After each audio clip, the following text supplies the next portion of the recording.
Good morning students. આજે આપણે ધોરણ 5માં યુનિટ 3 એક્ટિવિટી 4G વિશે શીખવાના છે, જેમાં શબ્દો યોગ્ય ક્રમમાં ગોઠવી સાચું વાક્ય બનાવો।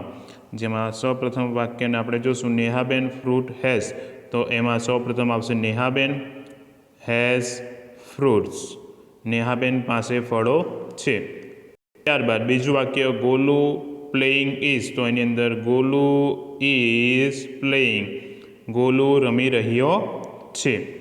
ત્રીજું વાક્ય, પિંકુ ગોલુસ સિસ્ટર ઇઝ, તો એની અંદર સૌપ્રથમ આવશે પિંકુ ઇઝ ગોલુસ સિસ્ટર, કે પિંકુ ગોલુની બહેન છે। ચોથું વાક્ય, ફાધર ઇઝ રોહિતભાઈ ગોલુસ, તો એમાં આવશે રોહિતભાઈ ઇઝ ગોલુસ ફાધર, કે રોહિતભાઈ ગોલુના પિતા છે। પાંચમું વાક્ય, ગોલુસ રેડ ઇઝ બોલ, તો એમાં વાક્ય બનશે ગોલુસ બોલ ઇઝ રેડ, કે ગોલુનો દડો લાલ રંગનો છે। છઠ્ઠું વાક્ય, are there students in the class, તો એમાં બનશે there are students in the class, એટલે કે વર્ગખંડમાં વિદ્યાર્થીઓ છે। ઇઝ પિંકુ ગોલુસ સિસ્ટર, તો એની અંદર આવશે એ વાક્ય, એમાં કોઈ ફેરફાર થતો નથી, એટલે is Pinku Golu's sister question mark, શું પિંકુ ગોલુની બહેન છે? તો અહીં આપણે જે છે કે આ એક્ટિવિટી 4G પૂર્ણ થાય છે। ત્યારબાદ આપણે એક્ટિવિટી 6ની અંદર જોઈએ તો, જૂથમાં કામ કરો, ઉદાહરણ પ્રમાણે વિગતોને આધારે દરેક વ્યક્તિની વિગતો લખવાની છે। જેની અંદર આપણે સૌપ્રથમ અહીં આપણે જોઈશું તો એમાં દર્શાવેલ છે કે અહીં આપણે વિશ્વા 10 years ઓલ્ડ, સ્ટુડન્ટ્સ, કરલી હેર અને ટોલ, તો સૌપ્રથમ બનશે કે વિશ્વા કોણ છે? તો છોકરી છે, તો Vishwa is a girl. 10 years old, તો તે કેટલા વર્ષની છે? તો સી ઇઝ 10 years ઓલ્ડ। તે કોણ છે? તો તે સ્ટુડન્ટ્સ છે, તો સી ઇઝ અ સ્ટુડન્ટ। પછી તેના વાળ કેવા છે? તો વાંકોડિયા છે, તો સી હેઝ અ કરલી હેર। પછી તે કેવી છે? તો ઊંચી છે, તો સી ઇઝ ટોલ। તો એવી રીતના આપણે નીચેના વાક્યોને પણ જોવાના છે। મિસ્ટર વસાવા, પછી અ ડૉક્ટર, 52 years ઓલ્ડ અને શોર્ટ, તો સૌપ્રથમ આવશે મિસ્ટર વસાવા કોણ છે? તો માણસ છે, તો મિસ્ટર વસાવા ઇઝ મેન। પછી શું આવશે? તો તે ડૉક્ટર છે, તો હી ઇઝ ડૉક્ટર। તે કેટલા વર્ષના છે? તો હી ઇઝ 52 years ઓલ્ડ। ત્યારબાદ તે કેવા છે? તો એ શોર્ટ એટલે કે ટૂંકા છે, તો he is a short man. તેવી જ રીતના આપણે હવે જોઈશું તો એની અંદર નીચે મિસિસ પરમાર, એ 35 years old, hair dresser, fat, તો મિસિસ પરમાર કોણ છે? તો એ વુમન છે, તો મિસિસ પરમાર ઇઝ વુમન। તે કેટલા વર્ષના છે? તો 35 years ઓલ્ડ, તો સી ઇઝ 35 years ઓલ્ડ। તે કોણ છે? તો એ હેર ડ્રેસર છે, તો સી ઇઝ હેર ડ્રેસર। તે કેવા છે? તો એ જાડા છે, તો સી ઇઝ ફેટ। તો આપણે આની અંદર એક્ટિવિટી 6ની અંદર આ વસ્તુ શીખ્યા। ત્યારબાદ એક્ટિવિટી 7A ફેમિલી ચાર્ટ, જેમાં આપણને અહીં નામ આપેલ છે કે ગોલુના ફેમિલીનો ચાર્ટ આપેલો છે, તો એની અંદર આપણે ગોલુનું ફેમિલીનું નામ લખી શકીએ છીએ।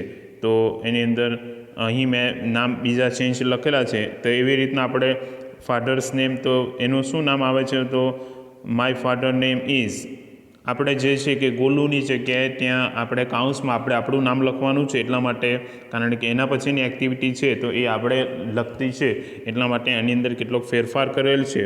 તો આની અંદર આઈ એમ ગોલુ લખેલું છે, ત્યાં કાઉન્સમાં તમારે તમારું નામ લખી દેવાનું, અને માય ફાધર નેમ ઇઝ, તો તમારા પિતાનું જે પણ નામ હોય એ તમારે ત્યાં લખવાનું રહેશે। અહીં લખેલું છે કે રાકેશભાઈ। માય મધર્સ નેમ ઇઝ, તો મારી માતાનું નામ, તો મારી માતાનું નામ શું છે? પ્રીતિબેન, તો અહીં પ્રીતિબેન લખેલું છે, એટલે તમારી માતાનું નામ જે હોય એ તમારે ત્યાં લખવાનું રહેશે। માય સિસ્ટર્સ નેમ ઇઝ, તો મારી બહેનનું નામ શું છે? તો મારી બહેનનું નામ જૈની છે। તો એવી રીતના અહીં તમે તમારા પિતાનું નામ, તમારા માતાનું નામ અને તમારી બહેનનું નામ લખી શકો, જેના કારણે તમને સમજ પડે કે હવે પછીની જે એક્ટિવિટી છે તો એમાં આપણે જે સમજવામાં ખૂબ સરળતા રહે. એટલા માટે આપણે એક્ટિવિટી 7B જોઈએ કે તમારા કુટુંબનો ફેમિલી ચાર્ટ બનાવો. કુટુંબમાં સભ્યોના નામ લખો, તેમના ચહેરા આપેલો જગ્યામાં દોરો. પણ આપણે દોરવાના નથી, ફક્ત આપણે એને સમજવાનું છે. ચાલો, તો પહેલાં પોતાનું નામ લખવાનું, ત્યારબાદ તમારા પિતાનું નામ, ત્યારબાદ તમારા માતાનું નામ, પછી એના પછી તમારા ભાઈનું નામ, તમારી બહેનનું નામ, તમારા અંકલ એટલે કે તમારા કાકાનું નામ, તમારા કાકીનું નામ, તમારા દાદાનું નામ અને તમારા દાદીનું નામ. આટલી વસ્તુનું પહેલાં તમારે લિસ્ટ બનાવવાનું રહેશે, જે અંગ્રેજીમાં રહેશે. તો તમારે પહેલાં IM લખવાનું, પછી તમારું નામ, પછી તમારે જે એની અંદર માય ફાધર્સ નેમ ઇઝ, પછી માય મધર્સ નેમ ઇઝ, પછી my sister's name is, my brother's name is, my uncle name is, my aunt name is, my grandfather's name is, my grandmother's name is. તો એવી રીતના જે છે તમારે એક નોટબુકમાં તમારે આવી રીતના લિસ્ટ બનાવવાનું. તમારે તેમાં તમારું નામ, તમારા પપ્પાનું નામ, તમારા મમ્મીનું નામ, તમારા ભાઈનું નામ, તમારા બહેનનું નામ, પછી તમારા કાકાનું નામ, કાકીનું નામ, દાદાનું નામ અને દાદીનું નામ, આટલું લિસ્ટ બનાવવાનું રહેશે. પછી તમારે એની અંદર તમારે એની સ્પેલિંગ સાચી લખવાની. પછી એ રીતના જે બની જાય પછી અહીં આપણે દર્શાવેલ છે એ પ્રમાણે તમારે તમારું લિસ્ટ બનાવવાનું રહેશે. તો અહીં આપણે લખ્યું છે કે આઈ એમ દર્શિલ, હું દર્શિલ છું. માય ફાધર્સ નેમ ઇઝ રાકેશભાઈ, મારા પિતાનું નામ રાકેશભાઈ છે. My mother's name is Pritiben, મારા માતાનું નામ પ્રીતિબેન છે. My sister's name is Jaini, કે મારી બહેનનું નામ જૈની છે. My brother's name is Mihir, કે મારા ભાઈનું નામ મિહિર છે. માય અંકલ નેમ ઇઝ મેહુલભાઈ, કે મારા કાકાનું નામ મેહુલભાઈ છે. My aunt name is Richaben, કે મારા કાકીનું નામ રીચાબેન છે. માય ગ્રાન્ડફાધર નેમ ઇઝ શાંતિલાલભાઈ, કે મારા દાદાનું નામ શાંતિલાલભાઈ છે. My grandmother name is, કે મારા દાદીનું નામ તો ભાનુબેન, એટલે મારા દાદીનું નામ ભાનુબેન છે. એટલે my grandmother name is Bhanuben. એવી રીતના તમારે પણ જે છે કે તમારે આ જ્યારે હોમવર્કમાં આવે ત્યારે અહીં તમારે તમારા ફેમિલીનું નામ લખવાનું રહેશે. એટલે આ જેટલું પણ આજે આપણે ચલાવીએ છીએ બધી વસ્તુ તમારે તમારી અંગ્રેજીની પાઠ્યપુસ્તકની અંદર બધું હોમવર્ક કરવાનું રહેશે. ત્યારબાદ એક્ટિવિટી 8, જોડીમાં કામ કરો અને આપેલા કોયડાને ઉકેલ એનો જણાવો. તો it is a big animal, તે કેવું છે? મોટું પ્રાણી છે. It has a 2 long teeth, તેને લાંબા 2 દાંત છે. ઇટ હેઝ 1 ટ્રંક, તેને એક સૂંઢ છે. વોટ ઇઝ ઇટ, તે શું છે?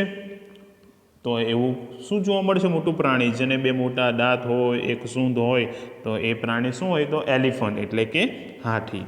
ત્યારબાદ second, it has no wings, તેને પાંખો હોતી નથી. But it flies in the sky, પણ તે આકાશમાં જે છે કે ઉડી શકે છે. It is not a bird, પણ એ પક્ષી પણ નથી. વોટ ઇઝ ઇટ, તો તે શું છે? તો આપણે ઉત્તરાયણમાં શું ચગાવીએ છીએ? તો ઉત્તરાયણમાં આપણે પતંગ ચગાવીએ છીએ ને, તો એ પતંગ એટલે કે કાઇટ એનો આન્સર છે. ઇટ હેઝ 4 legs, તેને કેટલા પગો છે? 4 છે. ઇટ કેન નોટ વોક, તે ચાલી શકતું નથી. વી સીટ ઓન ઇટ, પણ આપણે એની ઉપર બેસીએ છીએ. વોટ ઇઝ ઇટ, તો એ વસ્તુ શું છે? તો એ ચેર એટલે કે ખુરશી, જેને 4 પગો હોય છે પણ એ ચાલી શકતું નથી, પણ આપણે એની ઉપર શું કરી શકીએ છીએ? બેસી શકીએ છીએ. ચાલો એક્ટિવિટી 9. તો એક્ટિવિટી 9ની અંદર આપણે જોશું તો એની અંદર સાંભળો અને ગાઓ. તો આપણે જોશું brown and furry, caterpillar in a hurry, take your walk to the shady leaf or stop or what not, may be a lovely spot. No toad spy you. No bird pass by you. Grow up and fly as lovely butterfly.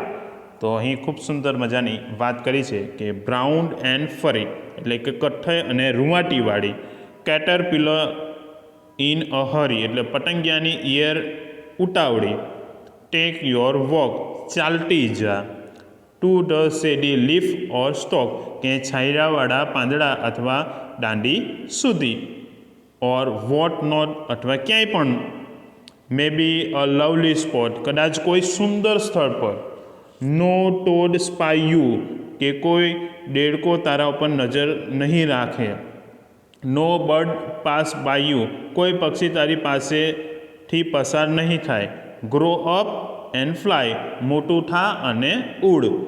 As a lovely butterfly એક સુંદર પતંગિયાની જેમ. તો આજે આપણે અહીં ખૂબ જ સુંદર ઘણી બધી વાતો કરી. હવે પછી આપણે એના પછીની એક્ટિવિટીને આપણે સમજશું. તો આજના માટે જય હિન્દ.